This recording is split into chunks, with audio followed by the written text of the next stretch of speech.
Hello everyone, welcome to Lukman IS. Today we are going to have the Hindu analysis of 21st July 2020. So let us see which are the important articles and developments in today's newspaper for mains purpose and for prelims purpose. Let us see one by one these articles. So first article on page number 6, editorial, more than a crisis, a chance to rebuild healthcare. Now in this article, the writer is providing a very good way forward, or we can say steps that should be taken to rebuild healthcare. It is saying that this COVID-19 disease or pandemic disease is providing an opportunity to rebuild our healthcare system in India. So what are these steps? Very unique and let's say innovative steps it is talking about. So first step it is talking about is, at present we know that there is a tracking mechanism going on at state and central level, and then it is updated, right? So national level data is updated on one particular portal dashboard, and then it is disseminated. It is saying that instead of that we should have district level versions of this data, and then it should be continuously monitored, updated and reported on daily basis. So basically it will help to have, let's say, ground level understanding and division or distribution of this COVID-19 cases district wise, and accordingly the actions can be taken at district level. So such districts should be supported with all comprehensive testing kits and contact tracing know-how.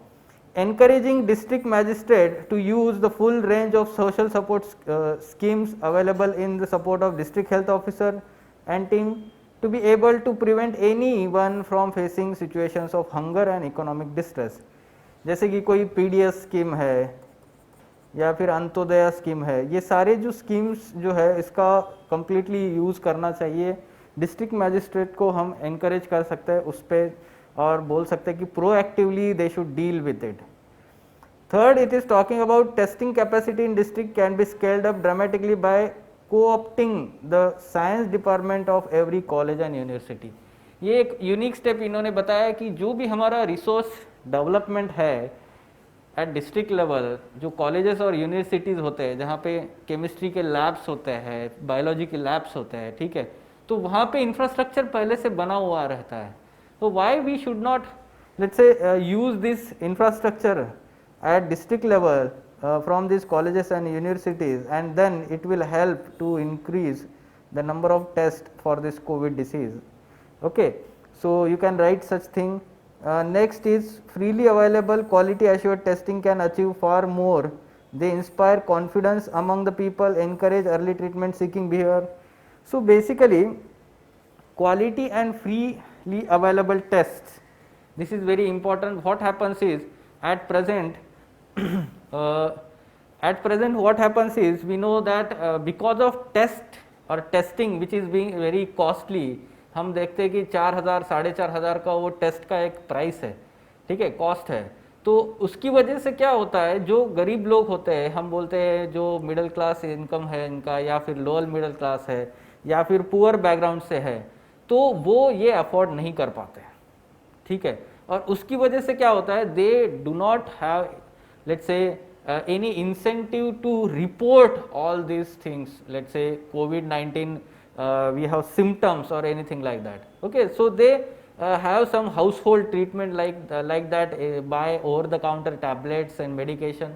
So such kind of things are happening, and because of that we can say that we are not able to reduce the morbidity, okay, by increasing the number of tests. So such kind of incentives are needed, freely available and quality assured testing. Next, it is talking about emphasis should also be to encourage innovators and entrepreneurs in healthcare and biotechnology. तो ये भी होना चाहिए जहाँ पे एक quality vaccine है या क्वालिटी ड्रग्स जिसको बोलते हैं हम एंटीबॉडीज़ के लिए तैयार करने चाहिए, तो उसके लिए प्रमोट करना बहुत ज़रूरी होता है इनोवेटर्स एंड एंटरप्रेन्योर्स को. Next, it is talking about we need to ensure that our doctors, nurses and let's say workers in hospitals are protected with everything they deserve. तो PPE equipment जो बोलते हैं हम, personal protective equipment, and let's say salaries on time, उनको जो भी ज़रूरत की चीज़ें होती है सबसे पहले उस पर ध्यान देने की ज़रूरत है. At the same time, we need to, let's say, have critical engagement from Indian biopharmaceutical and biotech companies that should be encouraged to produce validated and affordable antiviral drugs.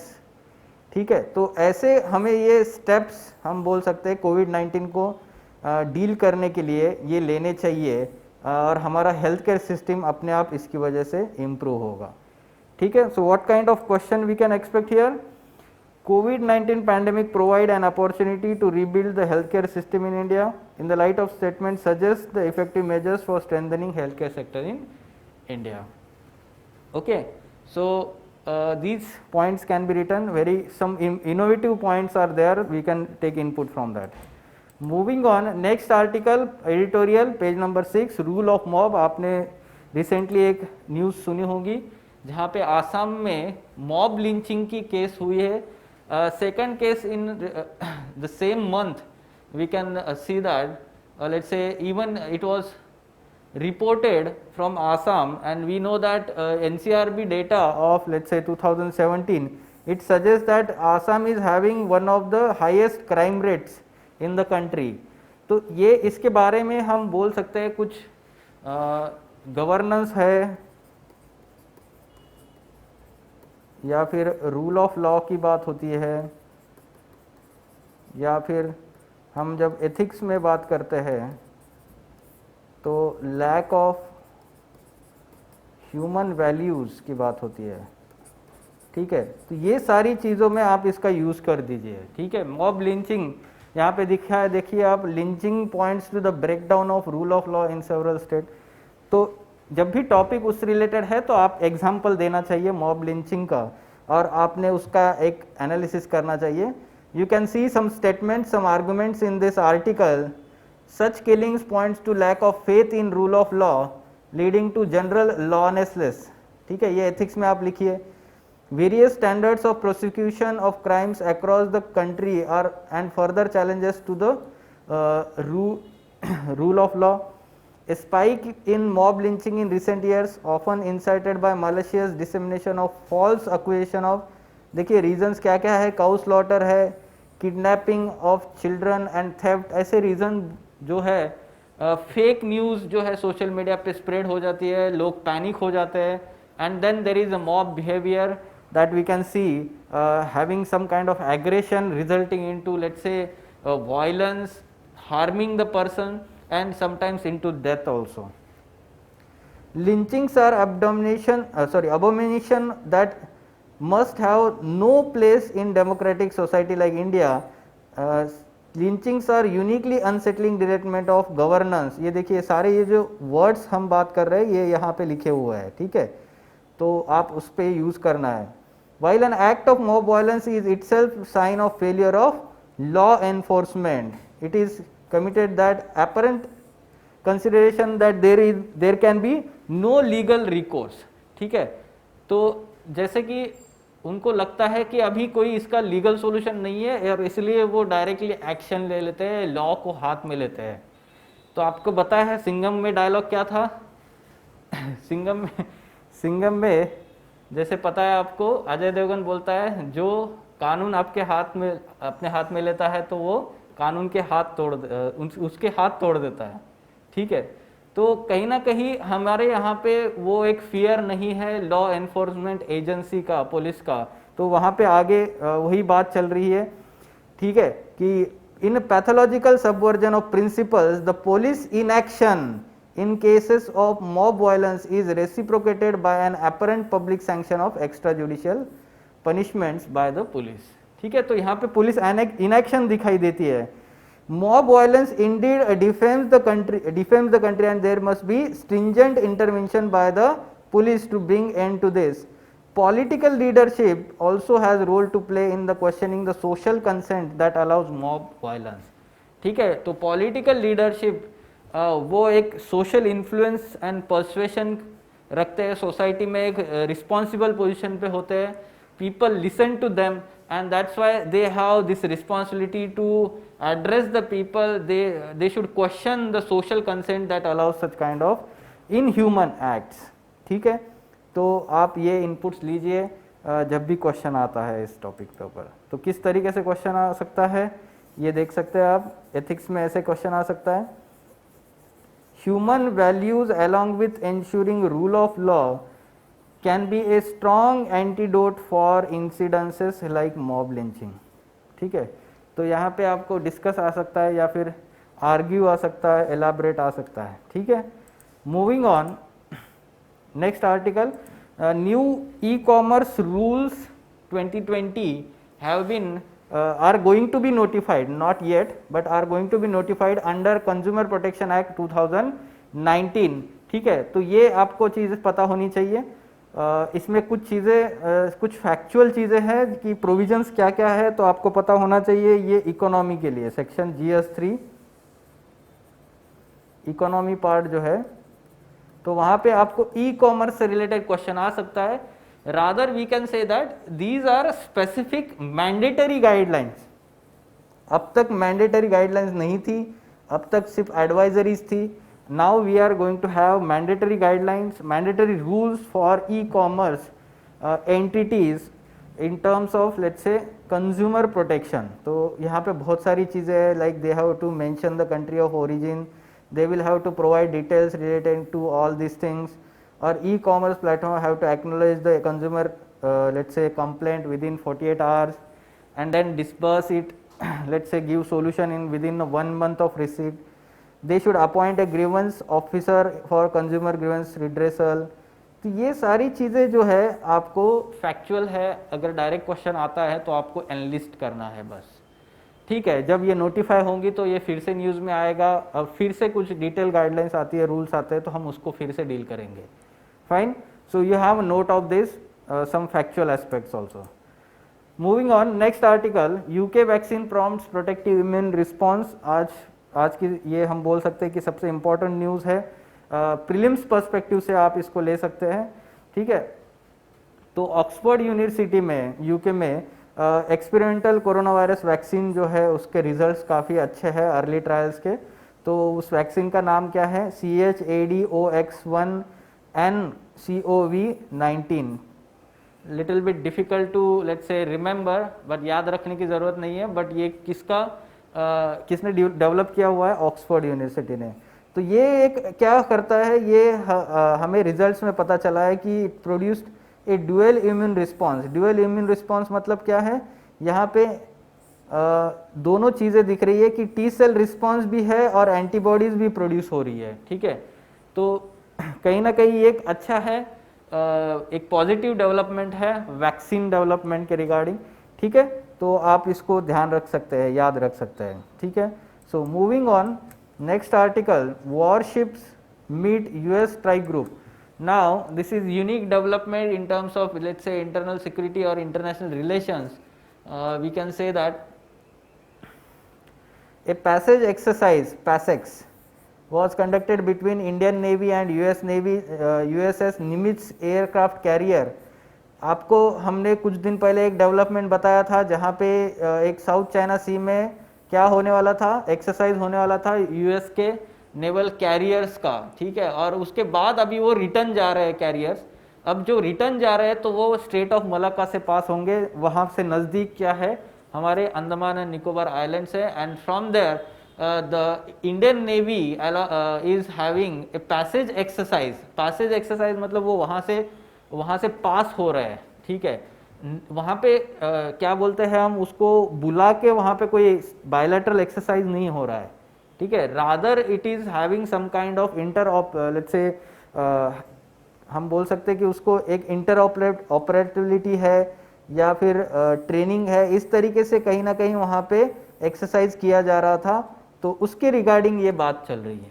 ठीक है, so we need to understand that such kind of exercise is recently done by Indian navy with Japanese navy also as well as French navy also. ठीक है, तो अभी US navy के साथ में ये एक्सरसाइज किया गया है। This has been done at the let's say strategic timing also, wherein there has been stand off between India and China along the let's say LAC in Ladakh region. ठीक है, तो कहीं ना कहीं एक हम बोलते हैं कि ये एक स्ट्रैटेजिक रिस्पॉन्स है। हमें पता है कि चाइना का नेवल प्रेजेंस कहीं ना कहीं बढ़ रहा है इंडियन ओशन में, and we do not want that rather we want to, let's say, increase our capability so that such kind of, let's say, military presence of China in Indian Ocean can be tackled. आप background में देख सकते हैं कि उनका presence बढ़ता जा रहा है। 2017 में चाइना ने first overseas military base in Djibouti, ठीक है, तो अफ्रीका में डिजिबाओती के यहाँ पे उन्होंने first overseas military base Indian ocean region में तैयार किया है। तो ये कहीं ना कहीं एक हमारे प्रेजेंस के लिए एक थ्रेट है, सोवरेनिटी के लिए थ्रेट है। So that's why we want to have such kind of alliances, rather than alliances we will say that partnerships in terms of, let's say, training among the armed forces, ठीक है। तो आपको ये एक development पता होना चाहिए। मूविंग ऑन, इस पे क्वेश्चन ऐसे आ सकता है, आपको पता होना चाहिए कि ये अरेबियन सी में नहीं तो क्या हुआ है, बे ऑफ बंगाल रीजन में हुआ है, ठीक है। Arab hope to Mars takes off from Japan, ये एक नेक्स्ट डेवलपमेंट है in terms of international relations और we can say science and technology. So here the first Arab mission to Mars named hope, या फिर उसको अल अमल बोला गया Arabic में, ठीक है। तो ये किसने डेवलप किया है? It is developed by UAE and launch by Japanese rocket, let's say Japanese space station, वहाँ से वो लॉन्च हुआ है। And now some specific information regarding this, that it will not land on red planet, that is Mars, rather it will let's say orbit around the Mars for complete 1 Martian year. तो Martian year कितना होता है? 681 days का होता है। ये भी आपको प्रीलिम्स में पता होना चाहिए, ये हमने एनसीईआरटी में पढ़ा हुआ है, ठीक है। तो अब तक जो है मार्स तक भेजने वाले मिशंस ऐसे 4 ही कंट्रीज है, यूएस है, इंडिया है, फॉर्मर सोवियत यूनियन है और European space agency ESA. And China is having, let's say, this mission Tianwen 1, तो ये इसी मंथ में लॉन्च होने वाला है आखिर में। तो ये चाइना भी उसमें अभी रेस में आ चुका है, यहाँ पे आप बता सकते हैं। At the same time, Mars 2020 of USA is due or launch in this year 2020 by NASA. So ये भी आपको एक पता होना चाहिए कि मार्स के रिलेटेड कौन से मिशंस है, कौन से कंट्रीज ने अब तक प्रोब्स भेजे हैं, ठीक है। तो ये समझ में आ गया है आपको। तो होप किसका है? UAE, United Arab Emirates. इसका एक सिग्निफिकेंस पता होना चाहिए। It is expected to enter Mars orbit by February 2021, marking the year of 50th anniversary of unification of UAE, ठीक है। तो United Arab Emirates is an alliance of 7 emirates, ठीक है। छोटे छोटे किंगडम्स थे एमिरेट्स, तो वो यूनाइट होके यूएई बना है, ठीक है। तो आपको तो पता है दुबई जो है फेमस जगह है, फेमस प्लेस है वहाँ पे। तो we know that we have very good relations with UAE and trade relations also, ठीक है। तो for prelims purpose you need to know about this science and technological developments in international relations. So question कैसे बनता है इस पे आप देख सकते हैं। ये तो यहाँ पे आपको कंफ्यूज कर सकते हैं कंट्री का दूसरा नाम देके, फाइन।